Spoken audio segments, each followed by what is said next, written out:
Welcome to A2Council Update, a recap of the Ann Arbor City Council meeting on July 7th, 2025.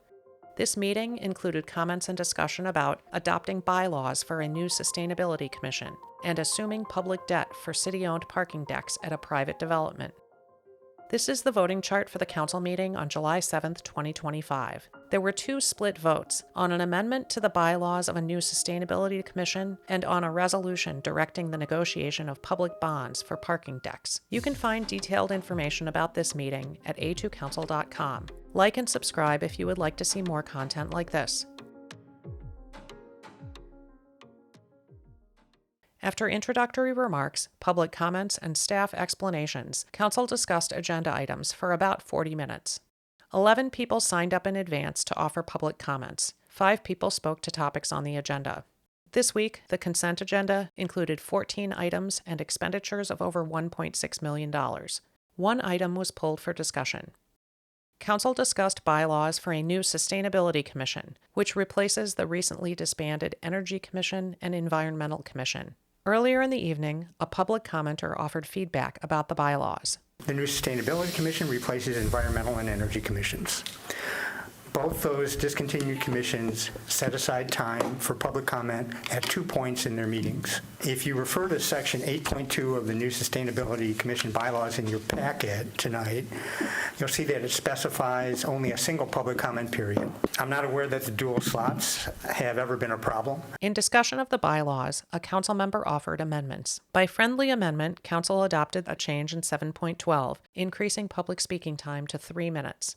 Council then discussed a second proposed change, allowing for a public comment period at the end of a commission meeting. It is not something I'm inclined to do without them asking to do so. And so, if we're sending them their bylaws, they are certainly able to recommend those changes back and to make them. It is sometimes nice to have engaged members of the community call in both at the beginning and then respond to whatever occurred during the meeting at the end. We purposefully removed that second comment period from this body for reasons related to length of meeting, but also, feeling that it was not adding value, and it was forcing people to stay longer. In a split vote, the amendment was approved. A minority of council, members Iyer, Radina, Dish, Harrison, and Mayor Taylor, voted against more public comment.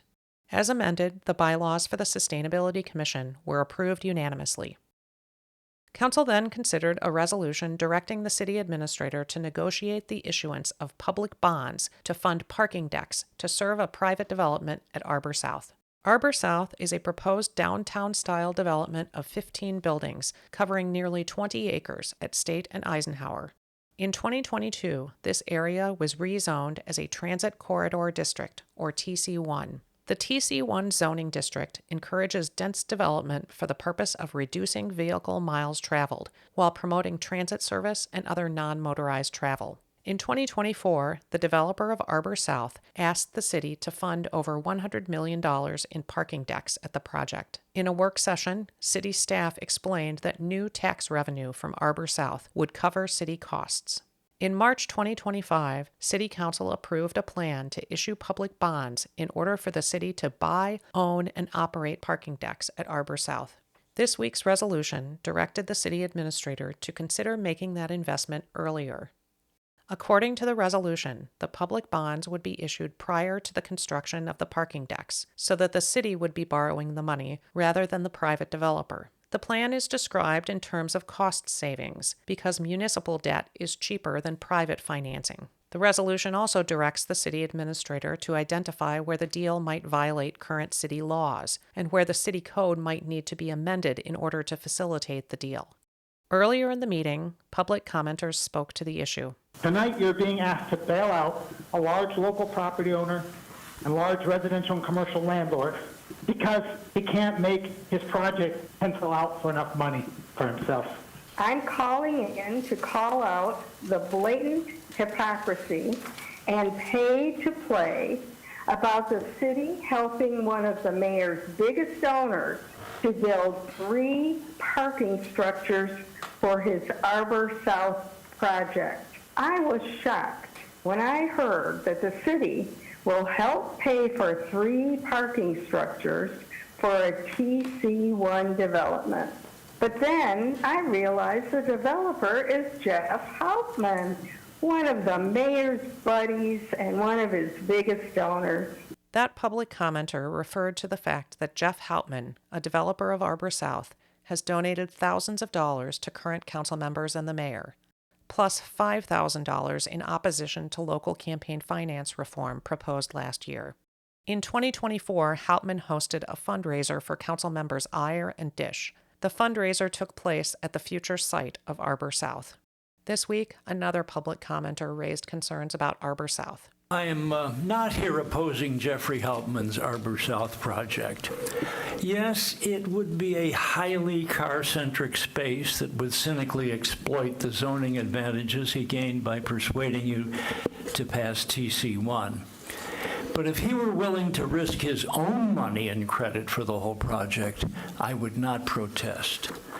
What I am opposing is its potentially massive taxpayer subsidy. Your own consultant warns that if the revenue is not sufficient to cover the debt service, the city's general fund represents the source of payment for the shortfall. That's us, the taxpayers. Some of you argue that a great value of all of our new housing is what it adds to the city's coffers. But as far as I can tell, this project will not pay a nickel over the next 30 years to city government, county government, or the transit authority. With help from staff, council discussed the bonds for about 40 minutes. Mayor Taylor immediately brought forward an amendment, which had apparently been prearranged ahead of the meeting. The amendment proposed that the developer of Arbor South finance the first of 3 parking decks. The city would borrow money to finance the construction of 2 additional decks only after the construction of the first. Mayor Taylor explained. What the amendment does for the purposes for the council and for the public, it would remove the first 2 resolved clauses and add in its stead, whereas City Council respects staff's expertise and advice and wishes to proceed with additional caution, it would be the effect of this resolution to instead issue the bonds after construction for the first bond and then a default of before and before for the next 2 bonds with the retained city option to issue the bonds after construction if then market conditions advise. Council discussion continued.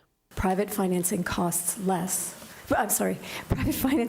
more than municipal bonds. And so the effect will be to raise the cost to the city of purchasing the decks. If we bonded for the decks, all 3 of them, before they were constructed, that would save $30 million in financing costs. I just wanted to reiterate that this amendment mitigates risk to the city for the first parking deck while the project is getting off the ground, but then maximizes the amount of TIF available potentially for infrastructure improvements in the last 2 phases of the project. Councilmember Iyer expressed her preference for assuming the public debt on behalf of the developer. I was comfortable with staff's recommendation. I feel that our city staff have really looked at what the real risk is to the city and felt that there was not enough risk that existed in order to give up what we're giving up. And so that's why they recommended that we go ahead and do it the other way for all 3. If that's what's necessary to get everyone on board, that's what we got to do, but I really wish we didn't have to do it this way. The amendment was approved unanimously. In further discussion, some council members shared concerns about the plan to use tax revenue from Arbor South to fund parking decks at Arbor South. TC1 zoning aims to facilitate mixed-use development that can be more sustainable because of the close proximity to strong transit service. However, as the RIDE shared with the city in a letter in early June, the structure of this deal is likely to decrease the quality of service in the area. She referred to a letter sent by the Ann Arbor Area Transportation Authority expressing concerns about the funding model for the parking decks at Arbor South and how they would reduce available funding for bus service in the city, specifically the bus service that might be required to meet the needs of Arbor South. Rising property values create more tax revenue from voter-approved transit millages, which we use to augment services and serve a growing population. Our understanding is that the increase in tax revenue from this site will be reoriented for the 30-plus years to provide debt service on 3 parking garages for this private development. Without additional funding, the ride's only options could be to accept poor service in this TC1 area of South Ann Arbor, cut services from other parts of the community to serve new residents, or raise taxes area-wide. City staff weighed in. So I came into this in March. I think shortly thereafter, we had a meeting where we talked about just the importance of making sure that this development looked at transportation safety, multimodal options, and sustainability. And since then, we've met with the development team, well, very regularly, just anyways. But that particular topic has taken a lot of time to make sure that they were, really thoughtfully addressed, and they absolutely made the project better. Staff referred to the letter from the Ann Arbor Area Transportation Authority. I think that they expected that the demographics of the development would be more student-heavy than I think the development team is anticipating, which would be a different, mode share. I think typically in Ann Arbor it's 6 or 7% mode share ride the bus. I think that they were projecting somewhere between 20 and 30% would ride the bus. That would be a wonderful place for us to get as a community, but for that to be part of this development, I think is probably a ways off into the future. So saying this is going to have the effect on the bus service that they're kind of anticipating might be more than actually pans out. So it will change the way that the bus operates in the city. Hopefully, a lot more riders.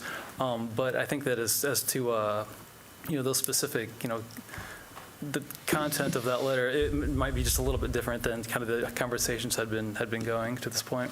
Councilmember Lisa Dish emphasized how the City Planning Commission has addressed alternative transit at Arbor South. The site plan that was revised and that was approved did show improved bike facilities along the north and eastern edge of the project, and those will help with connectivity to existing bike facilities in that part of town. She pointed to a likely increase in commuters and others driving to Arbor South. When housing and a hotel and public open space and restaurants are constructed on those, what are now parking lots, those workers will need someplace to park, as will those residents, as will the people who I hope join me eating in what I'm sure will be delicious restaurants. Staff explained multiple layers of public subsidy of Arbor South and the approval process for them. There'd be a brownfield plan. We're calling it a PPA, like a public-private agreement, which is a purchase agreement. Then there would be an inducement resolution for the bonds, which would include